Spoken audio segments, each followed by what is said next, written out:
Hey everybody, welcome back to the Airsoftology Q&A show, the show that answers your questions, helps you at a pinch, and is also heading back to the States. I'm going to be in Texas, just as a quick reminder, at Airsoftpalooza, at High Ground Airsoft, EVIC Outpost there, and that's going to be in 2 weeks. It's the week of the 18th. I think that's the day. May 18th is the big day. So I'll be coming right in for that. If you guys want to come hang out, I would love to hang out with you guys and gals there. I think it's going to be a blast. Also, if you guys haven't checked out a way to support the show, I do have patches for sale. These are the 5 new ones that just came in last week. You guys have been like, I've been doing nothing but stuffing envelopes. Really, it's been crazy. These are the 5 new ones. I have like 13 or 14 or 15 designs out there. These are just a few. Free shipping worldwide, flat rate. So just whatever the price you see, no matter where you live, it's free shipping. That actually helps to support this so much and also get you something in return, like a cool tactical dog patch or something like this, you know, hey. Also, if you guys have a question, put it in the comment section below, vote up those favorites, and that is going to get your question bubbled to the top. Although I do dig deep every single week, as well as I want to see your channel or a channel you love or a video you love on YouTube, and I will highlight those at the end of the show here in the video recommendation of the week. But aside from all that, let's just not dilly-dally here. Let's dive into what you're really here for, and that's your questions in the Tippmann mail call. Shadow Team Airsoft writes, with PCC and SMGs being so big right now, do you think more battle rifles could be the next big release from manufacturers? So SMGs, submachine guns, personal rifles, the small stuff, right? That's super hot right now in Airsoft. And he's asking, well, do you think we're going to go the other direction, go the big guns? And I want to say, yeah, but probably not for a long time. Right now, we're seeing a massive uptick in indoor airsoft, in CQB, and people want something short, something to perform. That's when you see guns like G&G's ARP9 just dominating the sales out there. I mean, you're really out there looking. You've seen MP5s come back. Elite Forces re-released the MP5 in a new version here. They've got rid of the mechanical burst on it. So there's new stuff coming. You're seeing a ton of pistols in the market because people can run a pistol in the CQB fields where you don't have to make a full investment into an AEG. So I think that really is the way the market's going because we're seeing more indoor fields become dominant in airsoft. Plus, you know, bad weather, you can still play indoors. In fact, I know you guys can't see outside, it's raining right now. I'm overlooking a nice wet view here. So I think that having that indoor is driving those submachine guns, those shorter guns or shorter M4s, things like that, just like this Vector back here. It's a good solution, and then you can still take it out on a big field. I've always been a big fan of smaller guns because you can add a suppressor, like I have on this sniper rifle here. This is my yellow one. I don't know if you can see all the way down. It's probably probably a little off screen there. That's actually the Striker, but I added the long suppressor, my short one, a banana gun. You can always hide a longer inner barrel inside of that suppressor, that fake suppressor there, and now you've got a long gun, and you can just change the barrel in and out. That's what I've always liked about it. So I think this trend's probably here for a while. I know there's still some fantastic outdoor fields. I love playing outdoor. I love playing Milsim games. But I think as CQB continues to be popular, we're still going to see the majority of the new stuff be short or shorter. Aaron Beydoun writes, use a food saver. You can typically fit an entire rifle bag and vacuum seal it. I've done this for real steel and airsoft. So this was a reply to last week's question of how do you store your airsoft guns for a long time? And we had a bunch of different recommendations we gave. If you guys want to check it out, I'll have last week's video pop up here in the corner or down in the description below. If you guys want to watch that as we discuss some ways to keep your airsoft gun stored for an extended period of time. Somebody was going out of the country for like 2 years, I believe. But I never thought about this. The food saver bags, if you guys know, it's that vacuum seal. You know, you put the food in, you hit the vacuum, it sucks all the air out, right? Well, they come in rolls. You can buy the bags, but they have the huge long roll, so you can make it like whatever size you want until you run out of the roll. The bag's about this wide. Most airsoft would fit in there. M4 might be a little snug fit, vertical, but you should be able to put in there, seal the ends, and vacuum all the air out. That actually would work really darn well. And that's why I want to give Aaron's comment a little shout out this week, because that's a great solution for a problem I never even thought of. And this is what I love about you guys. You always come up with the great stuff that I don't even think about. I was thinking like this, and there's like the socks and all different ways and airtight and but I never thought about this one. Awesome job, Aaron. Appreciate the feedback. And again, don't forget to comment about the questions down below. I do read them and I love to share the awesome solutions that you guys and gals come up with that I don't know. Like I learn something new from you every single week when I read the comments. I really do, and that's what I love about it. It's kind of like a two-way street. I don't have all the answers, but man, you guys sometimes do have all the answers, and I love that. Shadow Assassin 88 writes, "Hey Jonathan, just wondering why there is a long, short, and medium motor axle." So the motors that go in airsoft guns have 3 different axles. So like the body of the motor is roughly the same size, actually the same size. And then the motor axle, meaning the part that comes up where the actual pinion gear is. Pinion gear? Yeah, it's pinion gear. Fits in the end. It's longer. There's a short one where it pretty much sits flush almost to the motor cage itself, the case. Then there's a medium one and a long one. They were designed for different gearboxes. So each gearbox had a certain space constraint. So they actually had to make the motors around those constraints. The first one obviously was the long type motor, I believe. Or was it the FAMAS or the Uzi?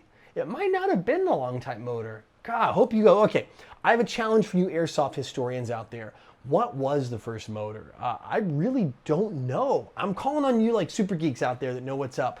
Let me know. I'm kind of thinking, well, if it's the Uzi, I don't think it was the long type motor. I think it might have been the short or the medium.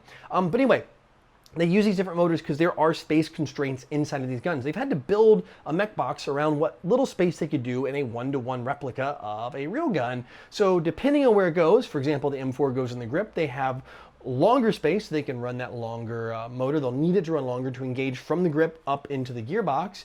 And then like something on an AK is a little shorter, you know, you have something like that. I think all of them are a little different because of the way they all engage with each other. Mediums are the most rare though. You'll find short and long types, super common. Medium was like in what, M14? God, it's been so long. I'm losing my skills, man. I'm really losing it.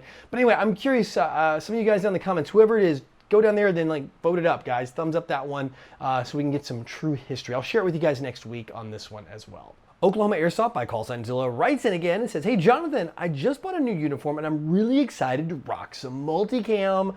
What is the best way to maintain a uniform and keep it in pristine as possible?" So there's a couple tricks I've learned over the years to keep your clothes, and this works for pretty much anything. Blue jeans also, and your uniform, good. Now uniforms typically are what they call roll dyed, meaning the fabric is out and they roll the dye across the top, and that's what gives it the pattern. Sometimes they do multiple layers, like in multicam, to get that blended pattern. Each color is laid down, roll dyed, and that's how you get this huge sheet of fabric. Then it's cut, and then it's made into all of the actual uniforms themselves. Typically when a roll dyed item, and I wish I had some cloth here to show you, one side's gonna have like really bright and the other side's almost gonna be white, and you can kind of see the ink a little bit bleeding through. So it's gonna be dark, like all the way through. Like this t-shirt is just dyed all the way through, right? It's the same color on both sides. But like blue jeans are a good example. They're dark blue on the outside, they're almost lighter color on the inside. Sometimes they're even darker color on the inside. Because of the dyeing process and things like that. Same with those pattern. Most pattern shirts are made that way unless they're woven that way. So to keep that good, a couple things I do. Before you wash it, before you use it the first time, I like to set it in a bucket of salt water. I've heard this works, I don't know. For me, I feel like it helps. So get a bucket of very salty water, clean salty water, and just push your clothes in there, let it get wet, stir it around, let it sit. For some reason, and I'm sure there's some geniuses out there that can explain this, the salt water will help set the colors in your fabric a little better. I don't know if this is an old wives' tale. I remember this from the days I used to work clothing retail store when I was in my teenage years. That was a tip they taught us back then. The second thing is when I do wash it, I wash them on cold and I wash them inside out. So I want the dye side to be on the inside, the undyed side to be on the outside. I do that with my blue jeans too. For me, I feel like it keeps the colors really good. Also using a more delicate fabric, a delicate soap to go with this instead of like a really heavy cleaning soap will help prevent those colors from running. And something like, for me, a Woolite or whatever, if you want to maintain the brightness. Personally, I like faded camo. I mean, I love like faded woodland. I think it looks like super cool when it's all beat up and worn in like that. But I understand how you want to keep multicam because sometimes multicam looks a little meh after it washes out for a while. You want it to be still a little vibrant to keep those nice colors in there. So just a couple tips I've learned over the years. Again, if you guys and gals have some great tips on how to maintain the color, I'd love to hear about them in the comment section below, and we can help CallSignZilla there out a little bit more. Well, that's it for questions this week, which means it is time for the Code Red Headsets video recommendation of the week. And this one comes from Gunfather, not Godfather, Gunfather Milsim. A little shameless self-promotion, which I do absolutely encourage. So if you have your own channel, please help me promote it. This guy is a SWAT officer. He's a current SWAT officer. He runs a YouTube channel. And I was clicking through his stuff, and specifically him talking about room clearing, and he goes through the process of quit running into rooms, like to do CQB, like just run in and try to shoot people. And he walks through the process of how to pie a door and how to deal with the targets inside versus just kicking the door in, running in and doing stuff. And I thought it was actually, probably with the visual aid he has, one of the best descriptions, and you can kind of see it over my shoulder, over my face right now, one of the best descriptions I've ever seen of how to do this, but angled really toward, like, really in this case, airsoft. He's an airsofter. He's also a SWAT tactical officer. So this is somebody who does both, one for a living and one for fun. So it's good to get feedback. Now I know that everybody has their own opinions, and there's a lot of you guys that served. I never served in the military. I was never law enforcement. I'm just a plain old civilian here. I know what kind of works for me in airsoft, but I know there's a lot of you guys who have and been taught one way or another. There is no definitive perfect way to do this. I know that. I've seen, like, there's too many opinions out there of how to do these things, but I love the way he breaks it down for people who may be doing it wrong and want to not get shot as much in airsoft, right? And actually have a chance when they're going into a room to clear it. And I thought it was pretty good. So anyway, I love the channel. He has a lot more stuff than this. He has gameplay, some more tutorials, things like that. All in all, a great channel. I really love what I saw. I mashed the sub button. Of course, if you like it, I'll have the link. It would have popped up probably already here in the corner. Also down in the description box. If you guys want to go check his channel out, check the video I'm talking about out, click on it, go watch it. If you like what you see, hit his sub button over there and let him know I sent you in his comment section. All right, well, that's it. Again, another week, another one down. 2 weeks till Texas. I'm going to be there, so I'd love to see you. Like I said at the beginning of the show, love to see you at Airsoftpalooza. It is a big event. Big, big, big. I think the next time I'll be at a big event will be AirsoftCon in October. So this will be like kind of like the spring one. We'll be doing a fall one as well. So definitely come hang out if you guys haven't had the chance to come to it. It's an amazing field. I love high ground. Absolutely fantastic. It's indoor, so you kind of beat the Houston heat a little bit too. But anyway, until next week, go out, play some airsoft, have some fun. But no matter what you do, call your freaking hits.